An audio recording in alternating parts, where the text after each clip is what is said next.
Achei que estava na hora de essa classe ter alguma classe. Hoje em dia, na verdade, os cientistas são uma gente bastante formal. É muito raro ver um cientista vestido assim.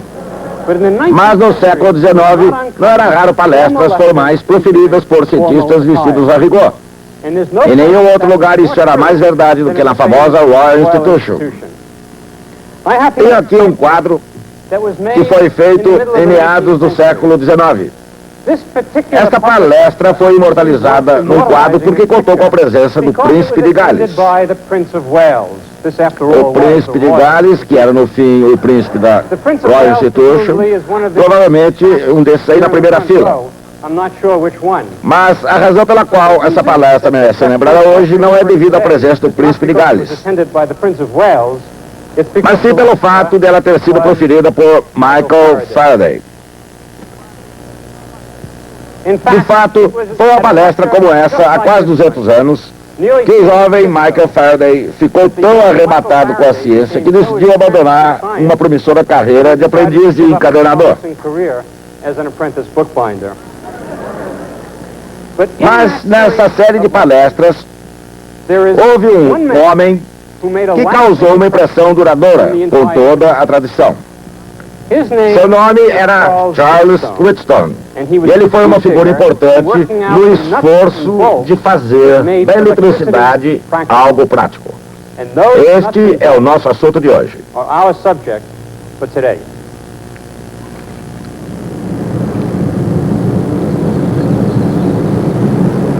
Os parafusos e porcas que mantêm unidas as complexas maquinárias do mundo moderno não são mais importantes na história da civilização que os simples cursos d'água.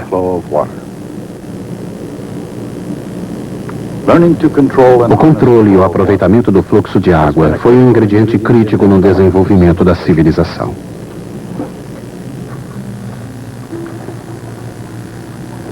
Não foi por acidente que as mais antigas civilizações se desenvolveram ao longo das margens dos grandes rios, o Nilo, o Tigre, o Eufrates, os grandes circuitos aquáticos da natureza. Para florescer, toda a sociedade precisou desenvolver os meios de manipular, controlar e distribuir o fluxo de água, na irrigação, na drenagem de pântanos e no desenvolvimento das cidades. Assim como todos os caminhos levavam a Roma, também a Roma se dirigia a uma engenhosa rede de aquedutos. O Império sobreviveu tanto tempo quanto esse aqueduto, até certo ponto porque os aquedutos traziam água potável das colinas de Albano. Naquela época, esses complexos circuitos de canos que distribuíam água aos banhos públicos, edificações e fontes da cidade eram surpreendentemente requintados. Mas só no século passado, uma nova tecnologia de fluxo começou a se desenvolver: a eletricidade. Inventores como Thomas Edison descobriram maneiras de manipular as correntes elétricas para acender lâmpadas nas casas e para levar pontos e traços a lugares distantes através de fios.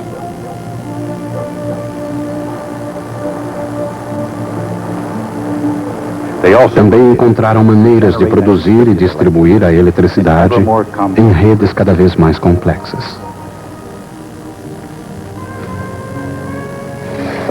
Mas desde a época em que a estação de iluminação de Edison constituía a primeira usina de energia do mundo, os técnicos desenvolveram maneiras muito mais sutis de usar o fluxo de eletricidade.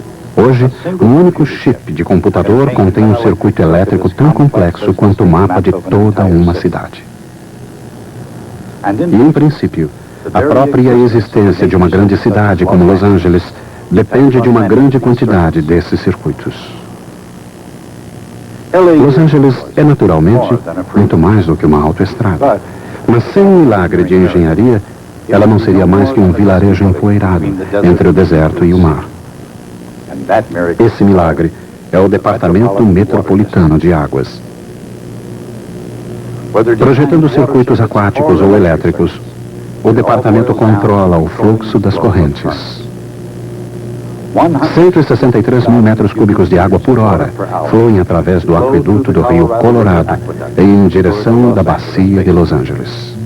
1,3 ampere de corrente elétrica flui através desse fio de cobre. Assim como a água torna possível a vida, o fluxo de eletricidade torna possível a luz. A intensidade da luz depende da intensidade da corrente, que é medida em amperes. 1 ampere é 1 coulomb de carga elétrica por segundo fluindo através de um circuito. Em outras palavras, a corrente elétrica I é a vazão do fluxo da carga elétrica, Q. Em qualquer momento, essa corrente é a mesma em todo o fio, pois a carga elétrica, assim como a água, não é criada nem destruída ao longo do curso. Ela simplesmente se mantém fluindo. Enquanto os rios correm há milhares de anos, a eletricidade foi basicamente um campo estático até 1800. Foi nesse ano que Alessandro Volta deu um passo à frente e inventou a bateria. Essa nova fonte de energia, a pilha voltaica, possibilitou um fluxo contínuo de eletricidade e abriu as comportas do progresso.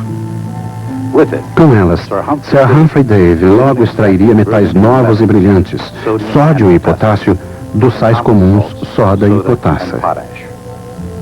Poucos anos depois, Hans Christian Ørsted desviaria uma agulha magnética utilizando apenas a corrente de uma pilha voltaica, descobrindo assim o eletromagnetismo.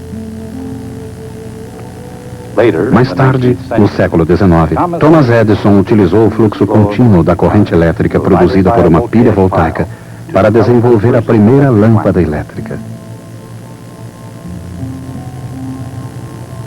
Ele utilizou também essa corrente para aperfeiçoar um aparelho inventado por outras pessoas, o telégrafo.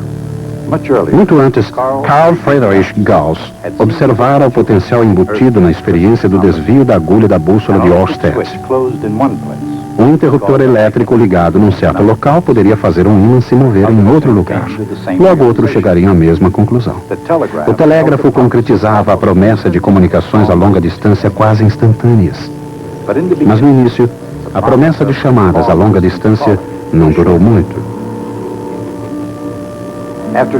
Depois de percorrer uns poucos quilômetros, o sinal era muito fraco para ativar o dispositivo magnético.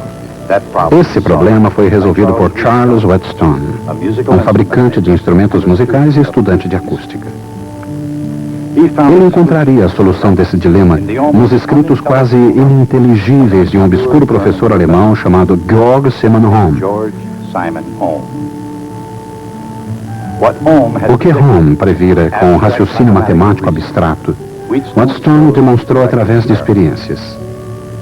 O sinal pode ser mantido na mesma intensidade se a voltagem for aumentada na mesma proporção do aumento da distância. Whetstone comprovou a lei conhecida como a lei de Ohm. Para fazer uma corrente fluir através de um material condutor, é necessária uma voltagem. A corrente é sempre proporcional à voltagem. A constante de proporcionalidade é chamada resistência elétrica. E essa equação é conhecida como a lei de Ohm. Um elemento de um circuito elétrico com resistência é chamado resistor. A lei de Ohm não é uma lei fundamental da natureza como a segunda lei de Newton ou a lei de conservação de energia, mas constitui uma regra útil na maior parte das situações práticas. Ela ajudou a transformar o telégrafo numa invenção realmente muito prática. Com os refinamentos introduzidos por Edison e o código desenvolvido por Samuel Morse, o telégrafo ampliou as fronteiras americanas, levando com ele o trem. Os fios do telégrafo acompanhavam os trilhos e a informação que transmitiam era essencial ao funcionamento tranquilo de todo o sistema ferroviário. Não que não tenha havido resistência à utilização dessas duas invenções. As pessoas diziam que a eletricidade era perigosa, enquanto outras diziam que as altas velocidades que os trens eram capazes de desenvolver, os seres humanos não conseguiriam respirar. Mas o progresso não foi detido. E a longo prazo, fios e trilhos desempenharam o mesmo papel vital que os rios haviam desempenhado durante tanto tempo, transportando pessoas, cargas e ideias. E através de quilômetros e quilômetros de fios, o fluxo de informação flui graças ao uso prático da lei de Ohm. Mais ou menos da mesma maneira, regras semelhantes levaram os engenheiros hidráulicos a projetar e colocar em funcionamento aquedutos.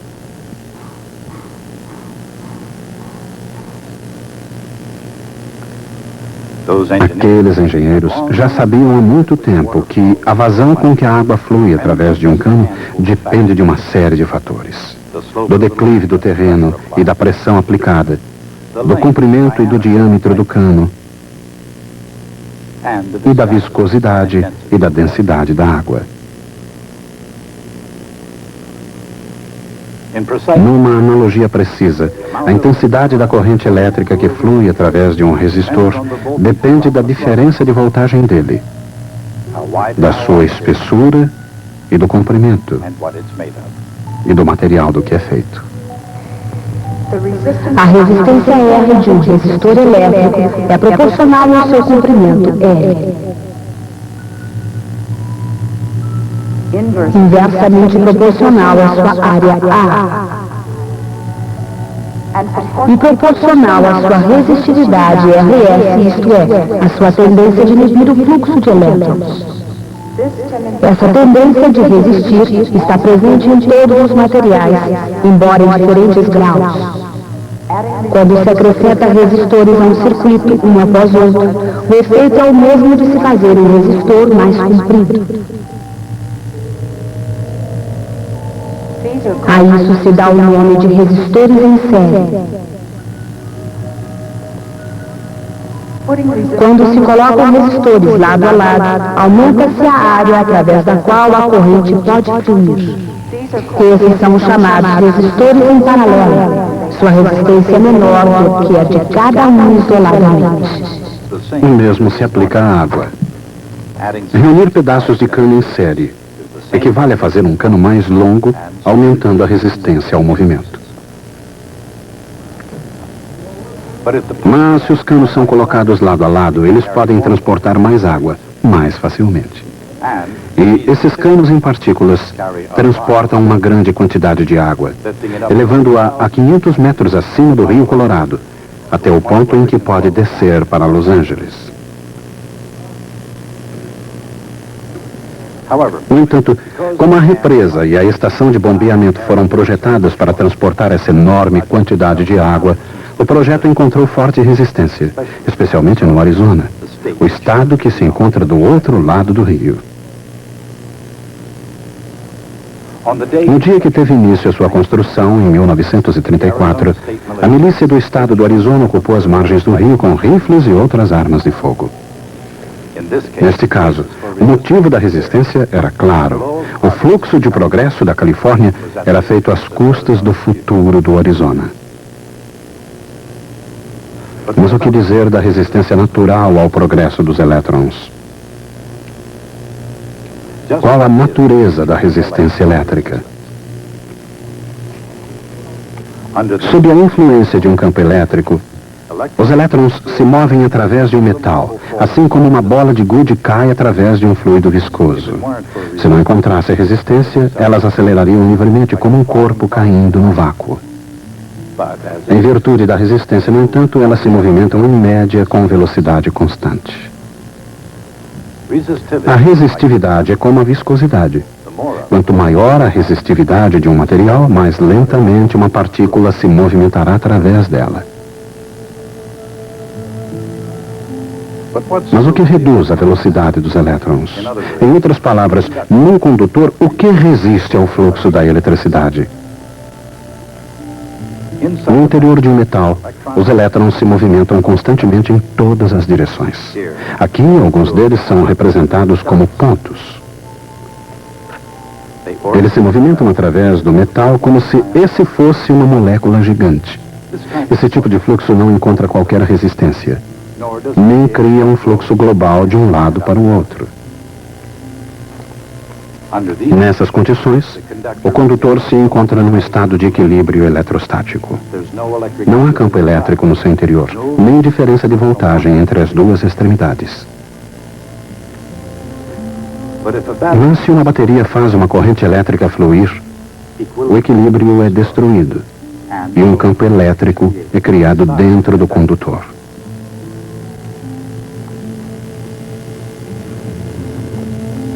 Dentro de um metal perfeitamente cristalino, se é que se pode achar uma amostra desse metal, os elétrons móveis acelerariam continuamente como uma moeda caindo no vácuo.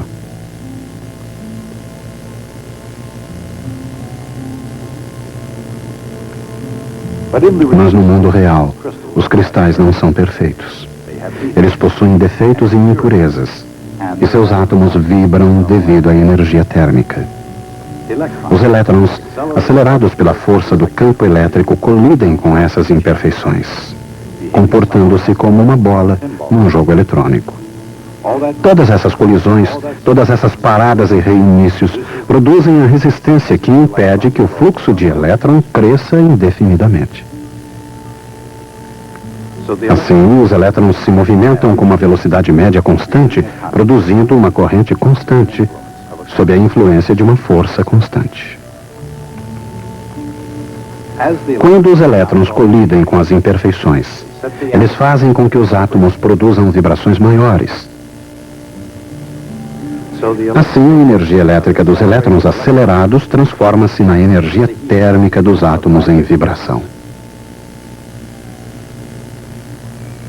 Há cerca de 100 anos atrás, uma ideia brilhante surgiu desse calor. Se o resistor se torna suficientemente quente, ele ficará incandescente. E Thomas Edison encontrou os materiais perfeitos para produzirem uma incandescência luminosa. É claro que nem todos os circuitos ficam incandescentes, mas todos produzem calor, quer esse calor seja desejado ou não. Nos computadores, por exemplo, são utilizados ventiladores para eliminar o calor indesejado. De fato, alguns supercomputadores produzem tanto calor que exigem um sistema líquido de resfriamento para manter a temperatura baixa. Quer o calor seja o objetivo ou um subproduto indesejado, é preciso energia para produzi-lo. Quando uma corrente flui através de um resistor, a energia transformada em calor é igual à quantidade de carga que flui vezes a diferença de potencial. A potência de aquecimento ou potência consumida é igual à corrente vezes a voltagem. Usando a lei de Ohm, a potência também pode ser representada como I ao quadrado vezes R ou V ao quadrado sobre R. E qual o resultado? Bem, antes de mais nada, ele é medido em watts. 1 watt é uma medida de energia igual a 1 ampere vezes 1 volt. 1000 watts perfazem 1 kilowatt. 1 milhão de watts formam 1 megawatt. Nas horas de pico, a represa Parker produz 120 megawatts. Watts e água. A rede elétrica e o sistema de água. Uma poderosa analogia que assume uma forma concreta aqui nesta usina hidrelétrica. Se o progresso conduz às correntes de água e de eletricidade, ele também exige muito delas. Na sociedade americana, ávida por energia, cada pessoa consome cerca de 1 kW de potência elétrica diariamente durante todo o ano. E cada família consome anualmente mais de 1000 metros cúbicos de água, isto é, mais de 1000 caixas de água de 1000 litros cada.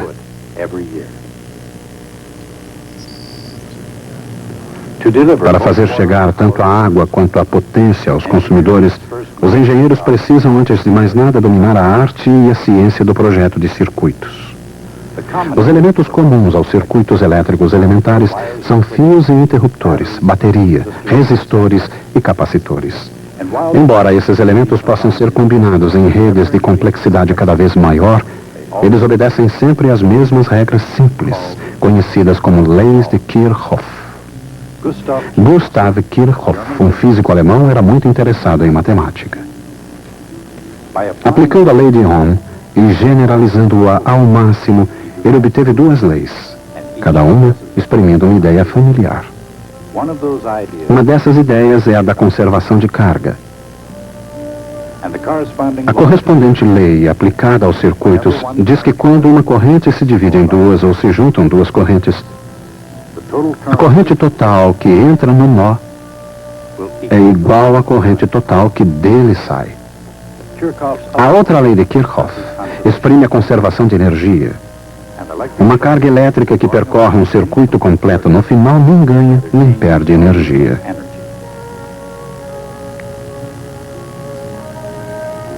Consideremos uma carga elétrica no espaço não confinado a um circuito. Se ela se move no espaço numa trajetória que a traz de volta ao ponto de partida, nenhum trabalho líquido foi feito.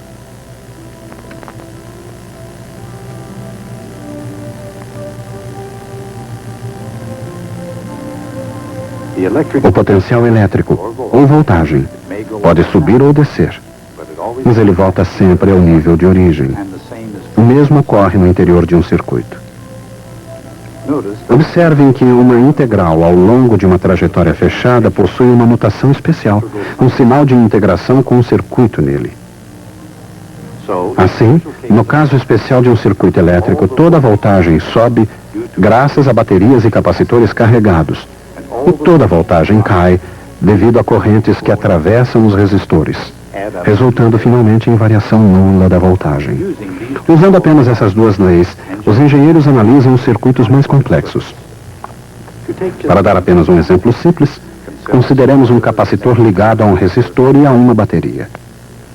Mesmo quando o capacitor está carregado, o aumento total da voltagem equivale à queda total em todo o circuito. Um capacitor, num circuito elétrico, armazena carga, mais ou menos da mesma forma como um reservatório armazena água para uso futuro. E é preciso tempo para encher ou esvaziar um ou outro. Quanto tempo? Isso depende, naturalmente, do tamanho do reservatório e do grau de resistência que a água encontra para fluir até ele. Quanto maior o reservatório e quanto maior a resistência, mais tempo será necessário. O mesmo se pode dizer da carga que escoa de um capacitor. Aplicando-se as leis de Kirchhoff, descobrimos que o tempo é igual à capacitância vezes a resistência. Naturalmente, não existem planos imediatos para se drenar o lago Havasu. Com a mesma velocidade com que a água é drenada, para matar a sede de Los Angeles, a neve das montanhas distantes derrete para alimentar o Colorado, que, por sua vez, enche novamente o reservatório como parte de um ciclo global, que conserva a quantidade de líquido, assim como os circuitos elétricos conservam a carga. Assim, a noção de progresso é acrescentada ao princípio de conservação, provando, talvez, que quanto mais as coisas mudam, mais elas permanecem as mesmas. A civilização ainda depende das correntes, embora a elas tenha se somado o fluxo da eletricidade. A cidade moderna, da mesma forma como Roma antiga, depende e tem suas atividades limitadas pela capacidade de canalizar e distribuir essas correntes.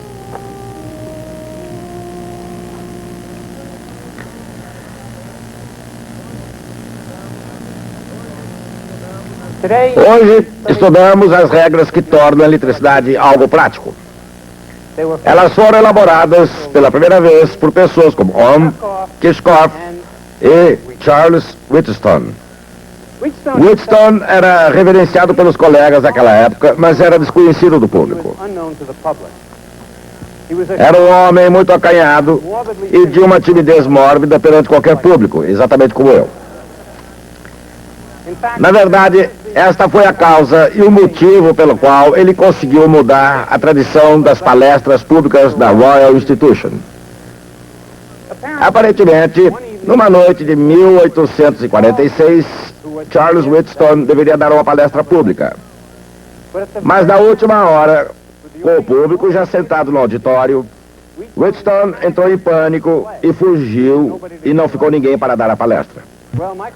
Foi então que Michael Faraday apareceu e deu uma brilhante palestra de improviso, durante a qual afirmou que a luz talvez fosse alguma espécie de distúrbio causado pela eletricidade e pelo magnetismo, uma ideia que se revelaria correta muitos anos depois. Essa tradição de palestras públicas na Royal Institution continua até hoje.